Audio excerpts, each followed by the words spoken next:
Hello friends. तो आज हम बनाएंगे गुजराती शादी में मिलने वाली ये स्पेशल कटलेट। ये बहुत ही डिलीशियस लगती है, बाहर से क्रिस्पी और अंदर से सॉफ्ट। और उसके साथ खाने जाने वाली ये खट्टी मीठी इमली की चटनी, तो वो भी हम बनाएंगे। और मैं आपको टिप्स भी दूंगी कि आपको कैसे फ्राई करना है कि कटलेट टूटे नहीं। और ये जो चटनी बनाई है वो लंबे समय तक कैसे स्टोर करना है। तो चलिए शुरू करते हैं। तो सबसे पहले मैंने आलू को बॉईल करके रख दिया है छिल के। अब उसको हम पटेटो मैशर से अच्छे से मैश कर लेंगे। अब हम एक पैन में 2 चम्मच के करीब तेल लेंगे और तिल का तड़का लगाएंगे। तो उसके लिए मैंने 2 बड़े चम्मच तिल लिए हैं। उसको बहुत अच्छे से हम ब्राउन होने तक भुनेंगे और उसके बाद डालेंगे 1 छोटी चम्मच हल्दी। हल्दी को भून जाने के बाद हम उसमें डालेंगे हरी मिर्च का पेस्ट। अब ये सारा मसाला हम पोटैटो मिक्सचर में ऐड कर देंगे और डालेंगे लाल मिर्च पाउडर। और एक ऐसा बिस्किट आता है टोस्ट, तो उसका चूरा मैंने लिया है, आप ब्रेड क्रम्ब भी ले सकते हो। तो ये मैंने 5 बड़े चम्मच डाला है। फिर डाला है 2 चम्मच गुड़ का पाउडर। आप शुगर भी ले सकते हो। फिर 1 चम्मच सौंफ, हरा धनिया, 2 छोटी चम्मच आमचूर पाउडर। ये सारे मसालों को हम मिक्स कर लेंगे। अच्छे से मिक्स करने के बाद हम डालेंगे सॉल्ट, 2 चम्मच कॉर्नफ्लोर बाइंडिंग के लिए। और फिर 2 चम्मच ब्रेड क्रम्ब भी डाले हैं मैंने। और फिर अच्छे से मिक्स कर लेंगे इसको। बाहर वही बिस्किट का चूरा यूज होता है, तो मैंने वही यूज किया है। आपके पास ना हो तो ब्रेड क्रम्ब यूज करना। ये अच्छे से हमारा मसाला रेडी हो गया है। अब हम अपने हाथों को ग्रीस करके इसका एक गोला बनाएंगे। यहाँ पे मैं एक मोल्ड यूज कर रही हूँ, तो इसको मैं कोट करूंगी ब्रेड क्रम्ब और कॉर्नफ्लोर के साथ। उसके बाद मोल्ड में डालूंगी। अगर आप हाथ से शेप दे रहे हो तो फिर आपको ये कोटिंग की जरूरत नहीं है। आप डायरेक्टली शेप देके डायरेक्ट ब्रेड क्रम्ब से कोट करके फ्राई करने के लिए रख सकते हैं। तो मैंने यहाँ पे हार्ट शेप की कटलेट बनाई है, क्योंकि यही कटलेट गुजराती शादियों में होती है, ऐसी शेप पे ही। तो वही मैंने यहाँ पे यूज किया है। देखिए कैसे अच्छे से ये हार्ट शेप में हो गई है। अब ब्रेड क्रम्ब से कोट करके मैं उसको साइड में रख दूंगी, फिर हम फ्राई करेंगे।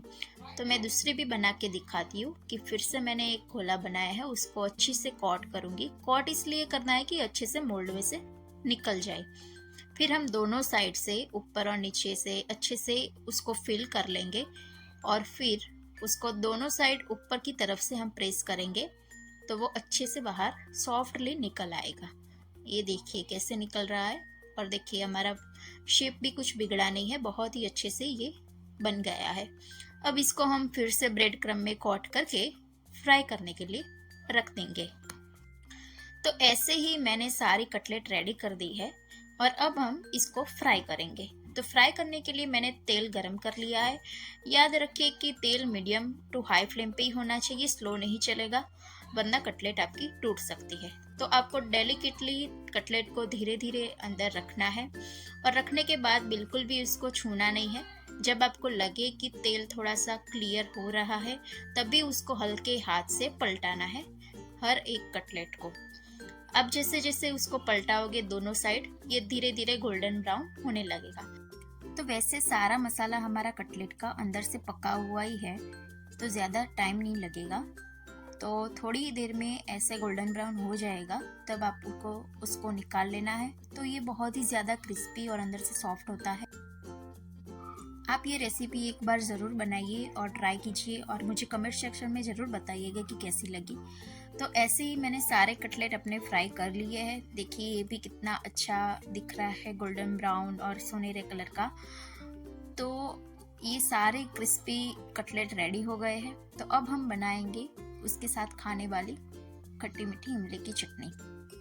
तो आइए शुरू करते हैं। तो मैंने लिया है इसे आधा कप इमली बिना सीड्स के, और 3 कप के करीब खजूर लिया है मैंने, उसका भी सीड्स निकाल लिए हैं।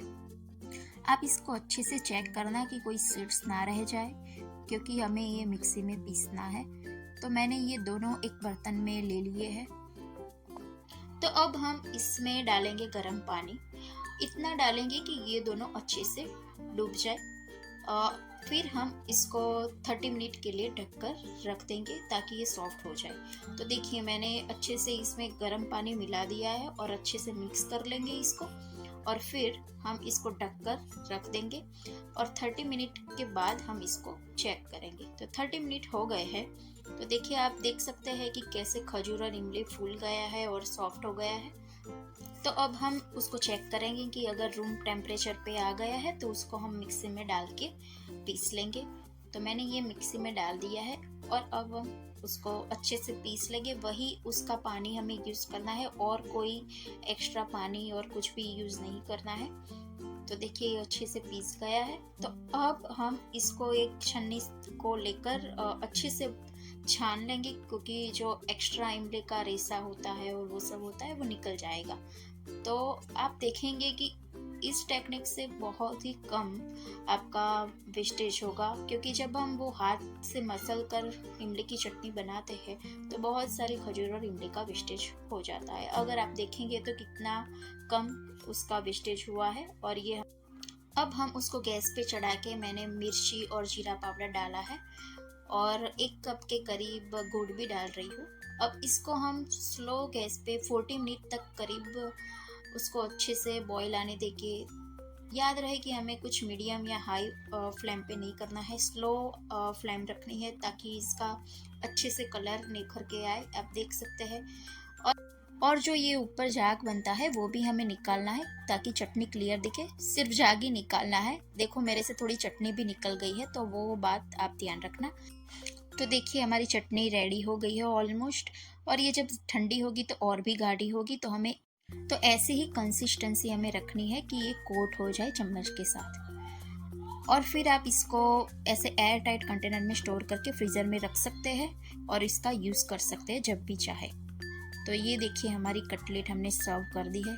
कितनी डिलीशियस लग रही है। आप एक बार ज़रूर ट्राई करें इस रेसिपी को और मुझे बताएं कि कैसी लगी है आपको। आप देख सकते हैं कितनी सॉफ्ट और क्रिस्पी बनी हुई है। अगर आपको ये रेसिपी पसंद आई हो तो लाइक करें, शेयर करें और चैनल को सब्सक्राइब करना ना भूलें।